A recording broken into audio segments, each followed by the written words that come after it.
And on this morning on ITV, we guarantee unbiased analysis on topical issues that will educate you, entertain you. So join us. Join us. join us. Join us. join us. Join us. Every Sunday to Thursday, 7 a.m. to 10 a.m. on your ultimate news and current affairs program on television. This morning on ITV TMI. Join us. Thank you, of course, for joining us, and we go straight to the topic for today, as we did say that regulating the social media and hate speech, the bills before the National Assembly is what we're looking at today. But quickly again, the results are released on the governorship race in Kogi and Bayelsa State.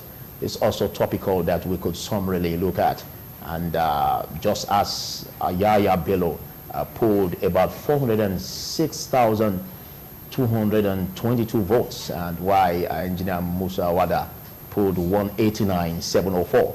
That's quite a huge margin. We have about over 216,000 of Yaya Bello votes, outnumbering that of Engineer Musa Wada.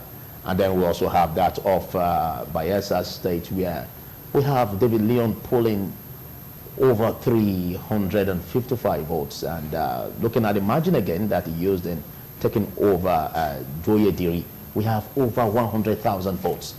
That again we could call a landslide victory.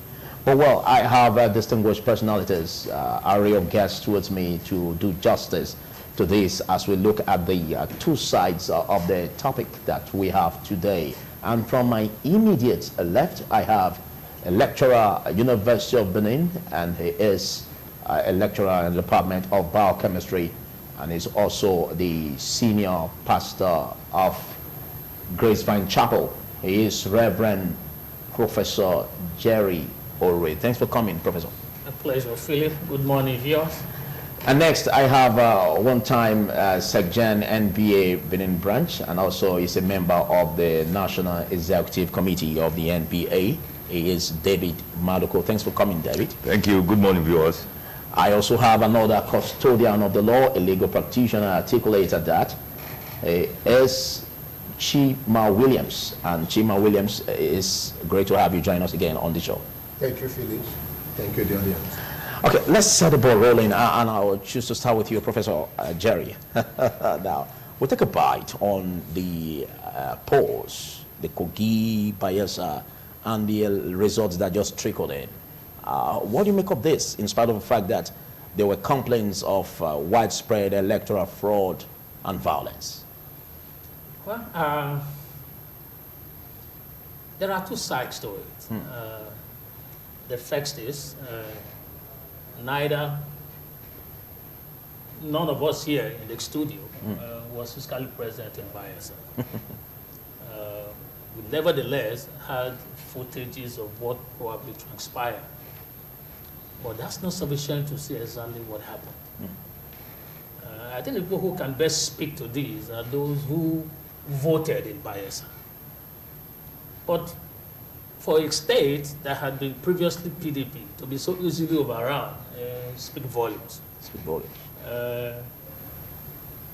It either speaks to the fact that the government, which is incumbent, did next to nothing in terms of satisfying the aspirations and yearnings of the people, or that the government intended, the party intended to take over power, did something that is much more than can meet the eyes. But it will be difficult to say exactly what happened. But what is worrisome to me is not necessarily the figures that played out. Okay. What is more worrisome to me is the fact that the years down the line, we are yet to conduct an election that is free from contestation. We are yet to conduct an election that is violence-free. We are yet to conduct an election where lives are not lost. That's what is paramount. If Party A, flogged hands down Party B with 1 million vote, I mean, that to my mind is not a serious issue. The real issue are what happened on the day of the election. What happened in the days leading to the election. With Nigeria still experiencing widespread violence during the election, to me, it is completely unexcusable at this time in our democracy. Okay, let's take a bite on that, David Maluko, looking at the elections so far? Yes, it's very unfortunate what has played out. Personally speaking, I think it's reprehensible. It is regrettable, highly regrettable, that at this point in time of our national development as a nation, we are taking almost 21 steps backwards. It's not something that you can, by any altar of imagination, be proud of. Yes, as the Prof has said, though we're not physically there, but why do we have the media? Why do we have the news, print, and social media? They make reports of these things. We see them in live footages. Going through the crucible, looking at the history of leaders of Nigeria, Nigerian nation has produced, I can only single out one person, one individual, who has been bold enough and matured enough to come out to say, the process, the system, the elections which brought me in were not free and fair. And that is the late Musa Yar'Adua. He is the only person in the history of Nigeria who has come and said, the elections that brought me in were flawed. And following to that, he set up the Ways Committee to carry the electoral reforms. Unfortunately, all those reforms and reports are lying somewhere in dust. Nobody has cared to look at them. Nobody has nobody has cared to want to implement them. But however, let me quickly come back to Kogi elections. Bayelsa elections, there are two things to it, two phases to it. One, it is a shame and also regrettable that a sitting governor would just be removed that way, just like the Prophet said. It speaks a lot about, one, his competence, two, his performance so far.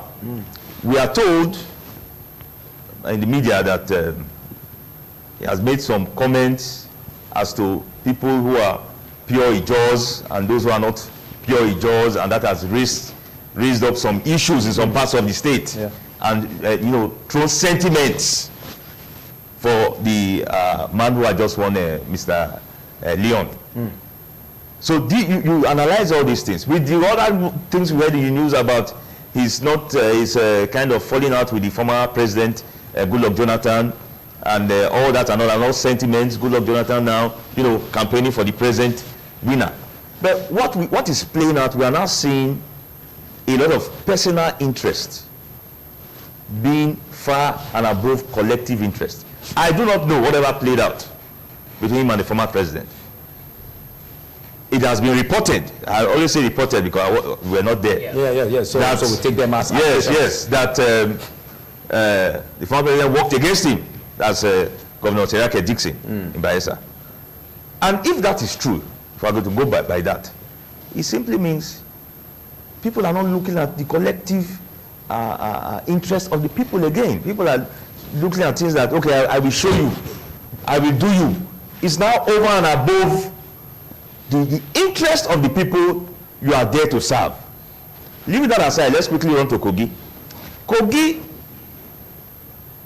is very funny. The man, Yahya Bello, is said to be owing over 30 months' salary to civil servants. Civil servants, from records available, compose more than 35% of the population of that state. And that brings to question issues. And how can you be so eager, be so willing to fall in love with a man who has put you under perpetual bondage and suffering for about 30 months, and you are so eager to come back another 4 years? It defies normal reasoning. Was it the governor that did that, or in addition to that situation? In addition to that, government found itself. In addition to that, sir,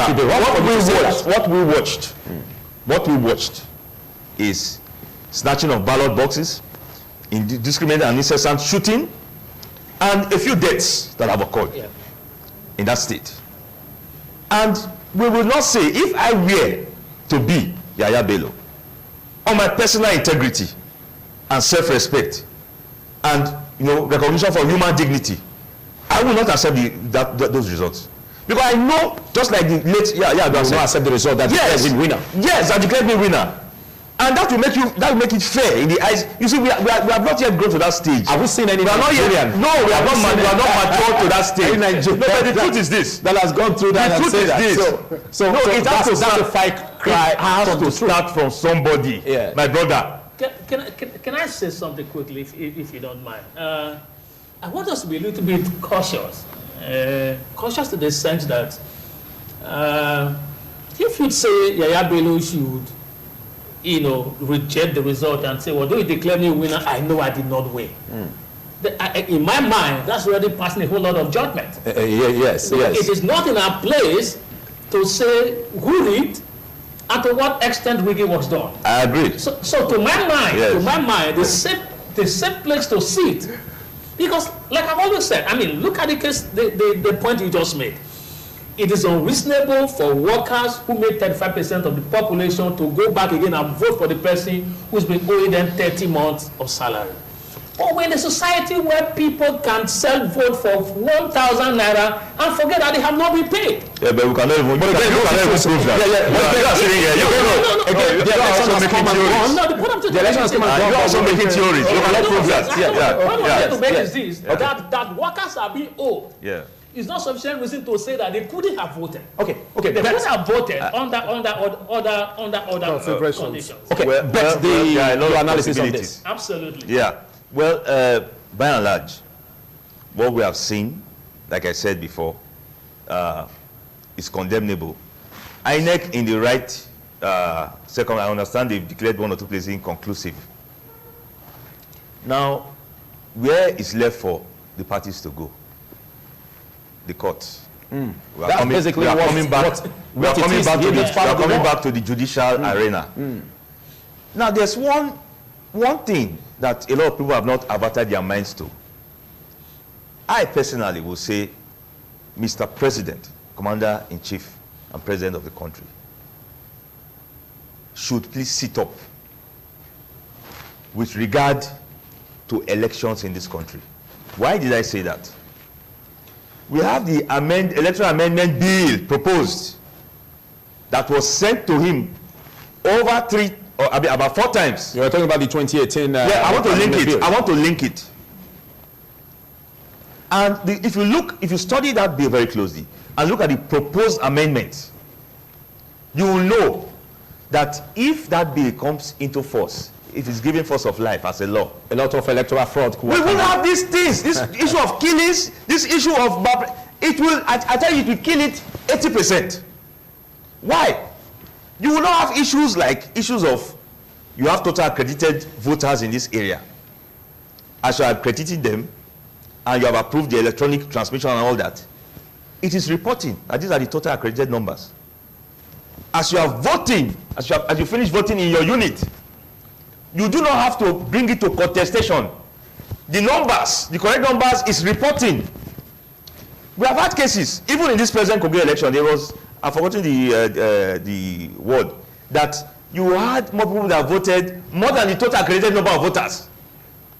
I'll get it, I read it. But again, you can also look at the technicalities involved, like what the president did say, and looking at the closeness to the 2019 general elections, which made it not matured enough for us to really go on that path. That reason, is that reason sound enough for the life of any Nigerian? Again, like is that reason sound enough? We lost some lives. Like you did say, let's not joke with this. We lost some lives. Reforms in that direction. The former president said that no life is what is presidential ambition.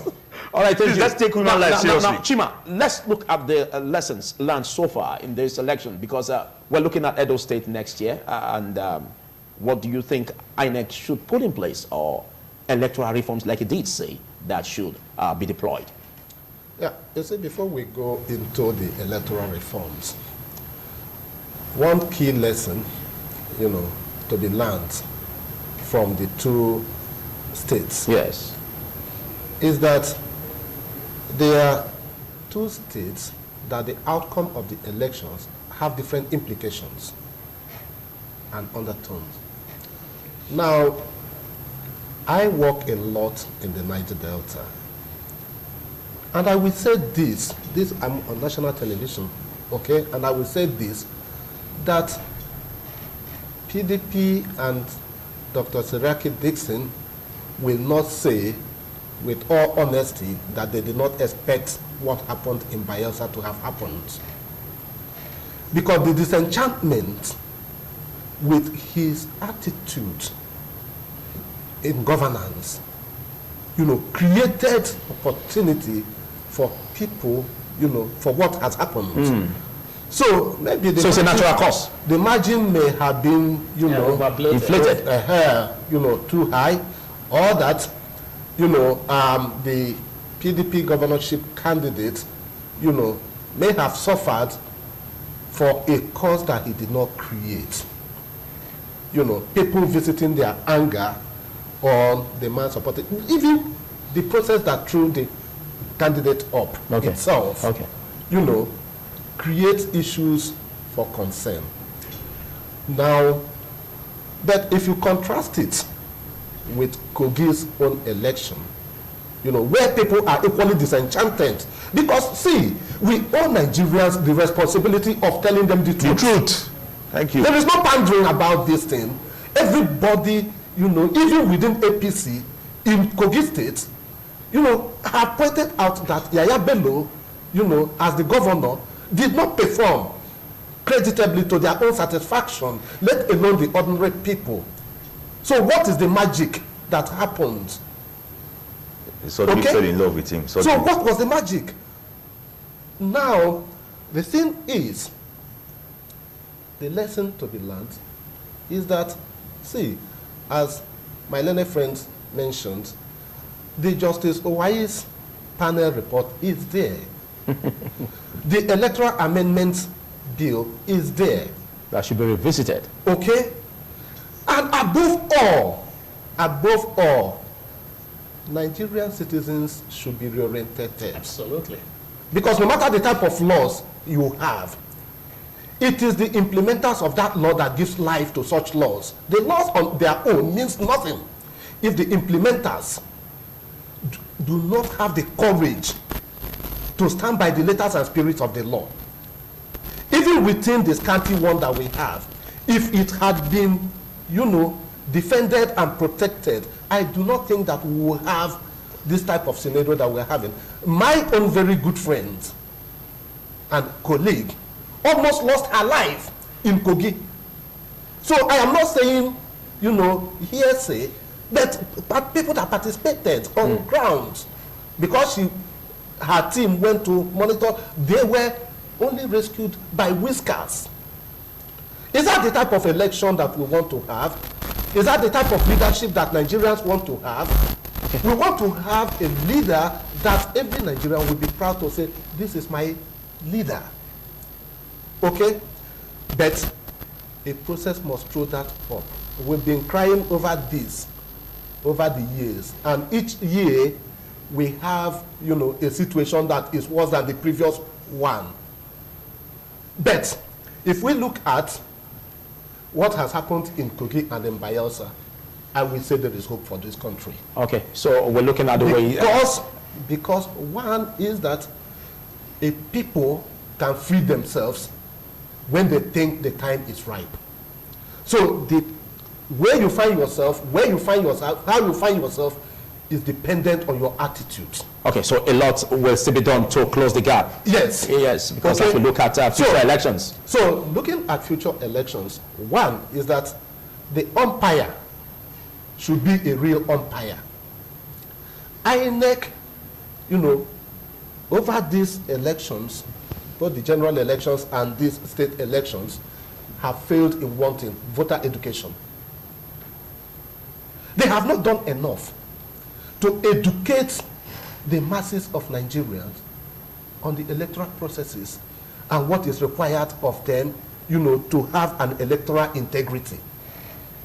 An election that is conducted with integrity, okay, which will produce an outcome that even if you are crying because we know in this part of the world, we have not matured, you know, for people to accept the outcome of any election. If you check the build-up to every election, you already know that people have set the stage to reject the result of the election, even when they know or they suspect what the outcome will be. Okay, so why will you be crying? Okay.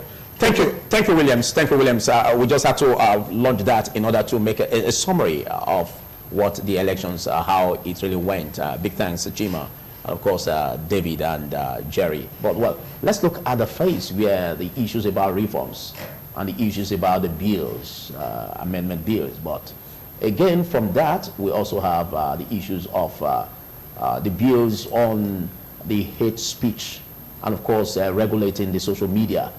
Which was really sponsored by Abdullahi Sabi and Mohammed Sani, respectively, looking at that it has passed through the first reading, and then reactions from the public, which shows that, well, there's need to look at this, what punishment could be given for those who are seen to be offenders in hate speech.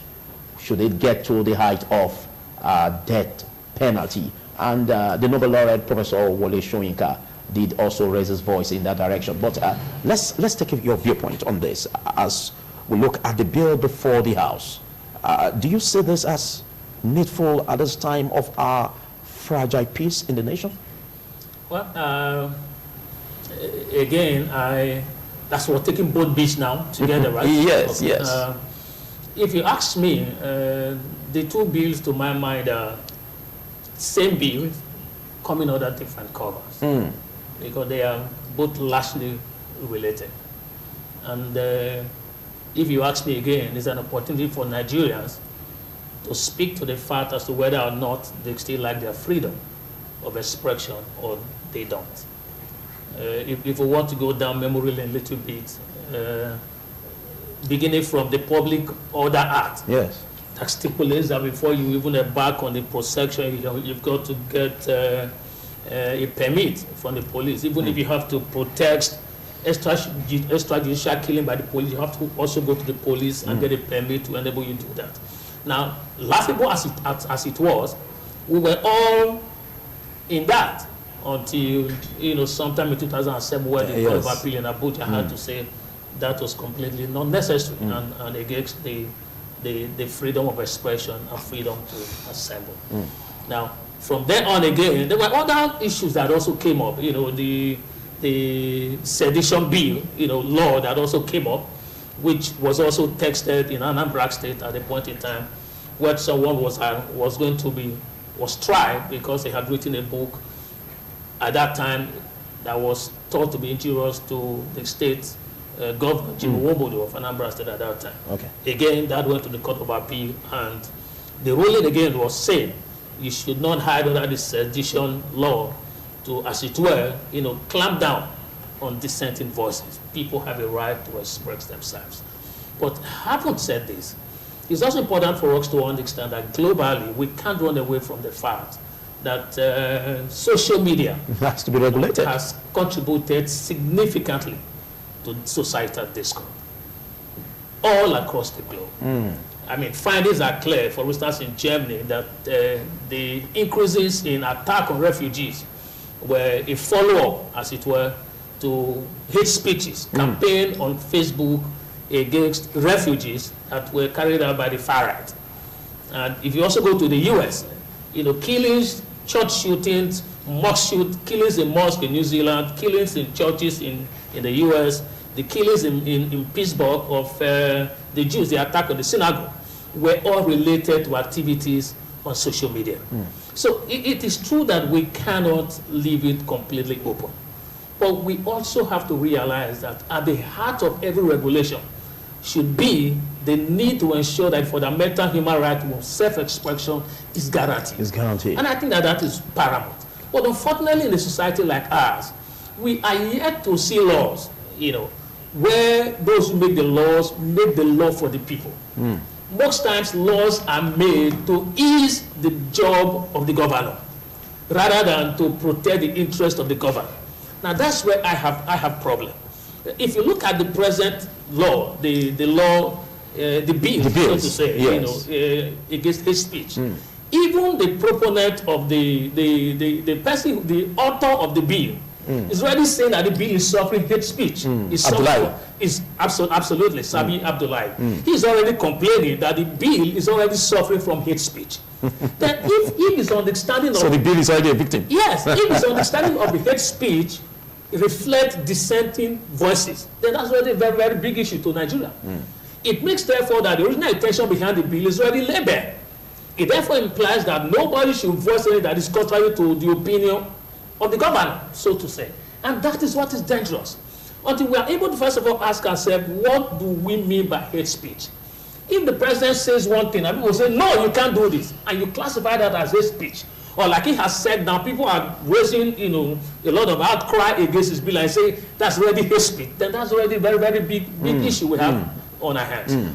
I believe that the social media platform should enjoy some level, should attract some level of regulation. Yes. But what kind of regulation we will put in place, we must also ensure that the right to self-expression is not impeachable. And that, to my mind, is what's very, very worrisome. And again, if we go down memory lane, and I will tell you this for a fact, Nigeria should do everything to resist whatever will close our mouth from talking, because we have suffered it a long time. Look at decree number 4 under the military regime. And this is kind of taking us back there, but this time around under constitutional cover. And I'm not sure that Nigerians will sit down and allow that pull through. So I do not think that, I think those who have come up with the bill, the National Assembly also, the PDP caucus, the Senate already have said, well, that's another angle. That is a ploy by the ruling government to ensure that the alleged third-term intention of Mr. President pulled through. So it's a step ahead of time to clamp down on those who will say no when that time comes. Well, the allegations anyway. But I think Nigeria should be very sensitive. Okay. All over the world, in several countries of the world, social media conversations are somehow regulated. They'll probably will look into that. Thank you for that robust response to that question. But back to you, Maduko. You are a legal practitioner and a custodian of the law at that matter. But I got to get the viewpoint of the senior advocate of Nigeria, Femi Falono, where he did say that the National Assembly, by working on this bill, is acting outside their legislative capacity, being that this bill or the legislative function is not even in the concurrent list, neither is it on the exclusive list. Yes. That is residual for the state House of Assembly. Yes. So what do you make of this? Well, I'm in perfect simulacrum with him. I agree totally with him. Talking about freedom of expression. In all the bills of rights the world over, when you look at the fathers and the framers of constitution, beautiful constitutions for excellent democracies or near excellent democracies, you'll find out that they did all in their power to guide the fundamental rights to freedom of expression in all the bills of rights. Look at UK, look at United States, look at many European countries. Come to Nigeria, we also have it enshrined in our constitution, 1999 as amended. Now, what are we saying? We are saying that, let me leave it to myself, that this is a backdoor reintroduction of decree number 2 of 1984. It is a backdoor reintroduction of that decree. What was it about? It was about security agencies arresting and detaining people at their whim and caprice and their own idea without any form of prosecution for as long as they like. And unfortunately, that's 1984. I will not say who was head of state then. You go and make that research. That was 1984. So now, we are seeing that the reintroduction of that decree in a backdoor way, in a democracy. And I tell you that this is totally anti-people. It must be rejected in all forms. If you want to take a cursory look at sister laws that are, if you look at section 369 of the American Criminal Code, you will see that it makes a reference to hate speech. And disallows hate speech. But what's the punishment thereof? It is imprisonment from 3 months, from 6 months to 3 years, or fine. Or fine. Or fine. 369. What about both? It depends on the judge's discretion. Okay. But what I'm saying is that they are not talking about death here for crying out loud. They are not talking about death. Look at our country. We have more. We have terrorism at its peak. You have corrupt politicians. Why have they not advocated for death penalty for corrupt politicians? Okay, should have been in that direction. They should have been in that direction. They are doing it in China. They are doing it in China and some other Eastern countries. So why have they not say, okay, we want to consolidate on our fight on corruption. We want to show sincerity of purpose. We want Nigerians to believe in our cause. National Assembly is a bill for death penalty for any corrupt that has been proved that this man is corrupt. Why have they not started from there? Why are you starting from the simple right of the citizen to question your act as a leader that is not satisfied with, and is saying, no, I don't agree with this, and you are saying the person should be killed? Where do you hear of that? Let us be very careful in this country. Well, it's a bill, and it's yes, it is a bill. Yes, and it's at this stage that we should speak for or against. And I'm telling you, for these reasons that I'm postulating now, that it will be digging our own grave if the National Assembly goes on to promulgate this bill. It is anti-people. It is of no value, no existential value to us. Just like the headlines today where the Senate said that they are not standing by that, but that is just a bill. Yes, and they are trying to push it to this deputy chief whip of the Senate. Yes. And now you're trying that they are going on the blame game. Yeah. And you know why they are doing that? Because of the outcry.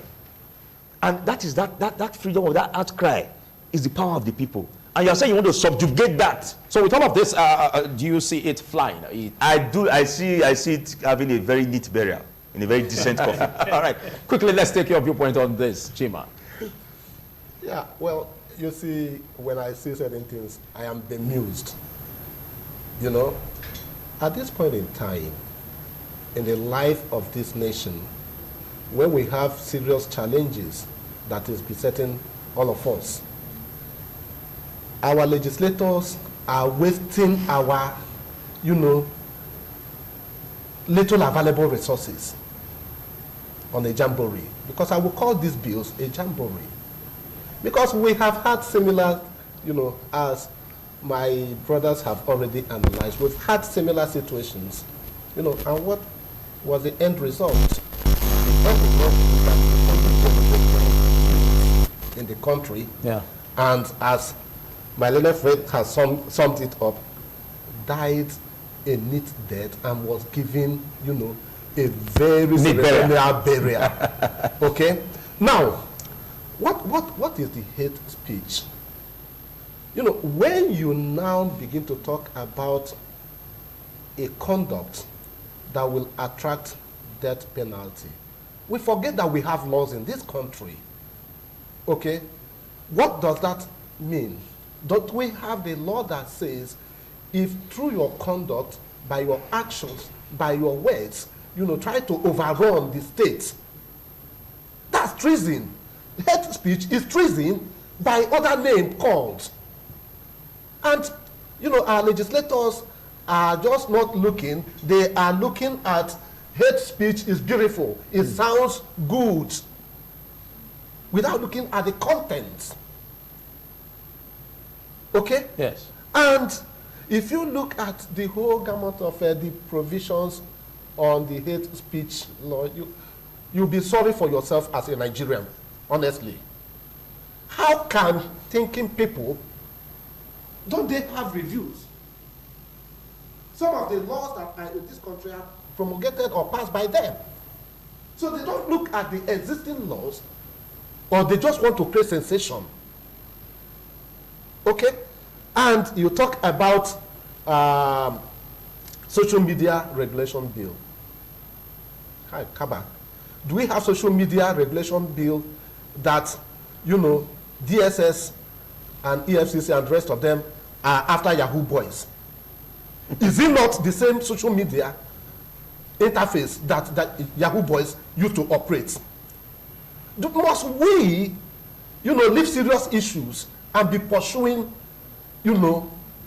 flimsy things? Okay.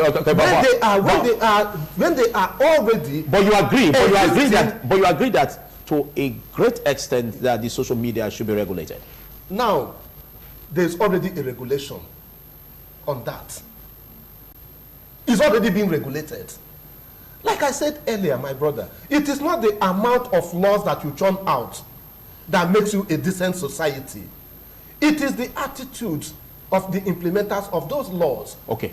Who is going to implement the hate speech law? But when the you say will be set up, are they going to import people from the moon? When you say it's already been regulated, are you Yes. making a reference to what you just said about Yahoo boys in court being pursued by EFCC? Of course. Now there are laws. If you lie against me, okay, But take away I take you up. Okay. So what are we looking for? Social media regulation bill. How many countries, has that? Must we be the first in the negative? Let us pursue implementation of our existing laws. When you say how many countries have that, are you by that saying that most countries don't regulate this, the usage of social media? Maybe I should respond to Okay. that. Yeah, I'll come back to you, but hold. Okay. Now, what I'm saying on that is simply this. Like Maduku had pointed out, in the American Criminal Code, there is already a provision similar. Okay? Everything must not be spelled out in black and white. All right. Except you call it hate speech. Okay. Law, you cannot regulate hate speech, except thank you you. call it social media. When they are in our body of laws, in our criminal laws, there are provisions there to deal with some of these issues. Thank you very much. As we round off, you wanted to react to what Chima said. Yes. First, to amplify one point he made, and then secondly, to provide some additional information. First is to say that if you lie against anybody, irrespective of the media that you have used, you have access to seek redress. Okay. That's already well laid out. You understand the point I'm making?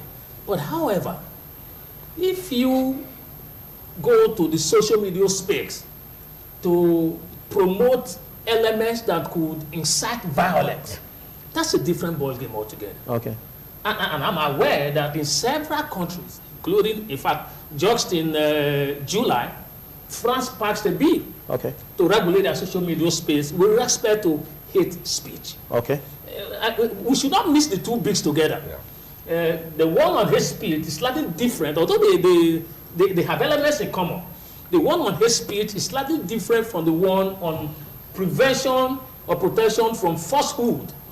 Fake news. Fake news, and all of that. So if somebody lied against you, whether he did it by publishing on newspaper, whether he did it,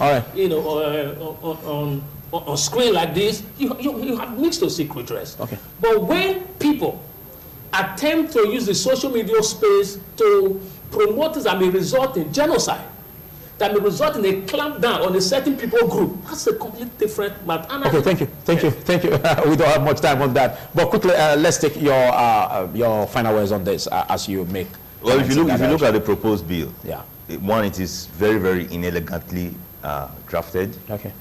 It has left a lot of room for wild and dubious speculation. Absolutely. So there's no mention. It's talking about two things: the hate speech itself, who does it, and the hate speech commission.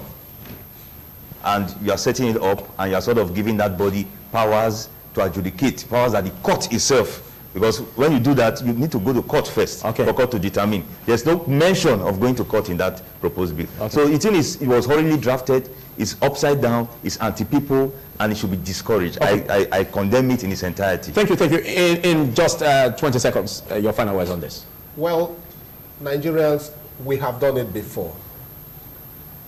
To tell our legislators this bill is not in good taste. Go back to the drawing board if you must have it. let the people be consulted, let people know what will, you know, be acceptable. Okay. So that it doesn't become a law in the textbooks. Thank you. It will become a living law. Okay, thank you so much, Williams. Thank you, David. Of course, Jerry, thank you so much. I know you all had more than this to really share to the viewers, but well, I think we'll look for another day to do that. Well, there's a much we can take on the discussion TMI Tuesday. Don't you go away, TMI continues.